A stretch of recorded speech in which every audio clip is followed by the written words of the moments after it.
अस्सलाम वालेकुम, बिस्मिल्लाह वस्सलातु वस्सलामु अला रसूलिल्लाह। सवाल आया है कि गैस के कम प्रेशर की वजह से लोगों ने कंप्रेसर लगाए हुए हैं, इनका शरई हुक्म क्या है? ये हराम है जी।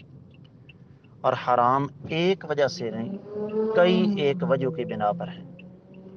सबसे पहली चीज़ तो इसमें यह कि ये दूसरों की हक तलफी है, और अल्लाह के नबी सल्लल्लाहु अलैहि वसल्लम का फरमान है, ला दरार वला दरार, ना नुकसान करो ना नुकसान उठाओ।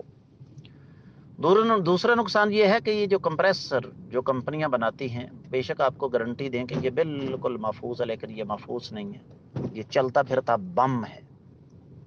कुरान के ला तुल्क़ू बियदिकुम इला तहलुका, अपने आप को हलाकत के हवाले मत करो। तीसरी बात, कुरान कहता है अतीउल्लाह व अतीउर रसूल व उलिल अम्रि मिनकुम, अल्लाह की इताअत करो, रसूल सल्लल्लाहु अलैहि वसल्लम की इताअत करो, और उनकी इताअत के अंदर रहते हुए जो अहकामात शरीयत के खिलाफ नहीं हैं तुम्हारे हुक्मरान के, उनकी बात भी मानो। हुकूमत ने बाकायदा तौर पर यह कानून पास किया हुआ है कि कंप्रेसर लगाना जुर्म है।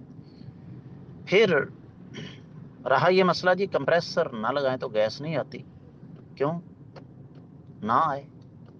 अस्सलाम वालेकुम, बिस्मिल्लाह वस्सलातु वस्सलामु अला रसूलिल्लाह। सवाल आया है कि गैस के कम प्रेशर की वजह से लोगों ने कंप्रेसर लगाए हुए हैं, इनका शरई हुक्म क्या है? ये हराम है जी। और हराम एक वजह से नहीं, कई एक वजह की बिना पर है। सबसे पहली चीज़ तो इसमें यह कि ये दूसरों की हक तलफी है, और अल्लाह के नबी सल्लल्लाहु अलैहि वसल्लम का फरमान है, ला दरार वला दरार, ना नुकसान करो ना नुकसान उठाओ।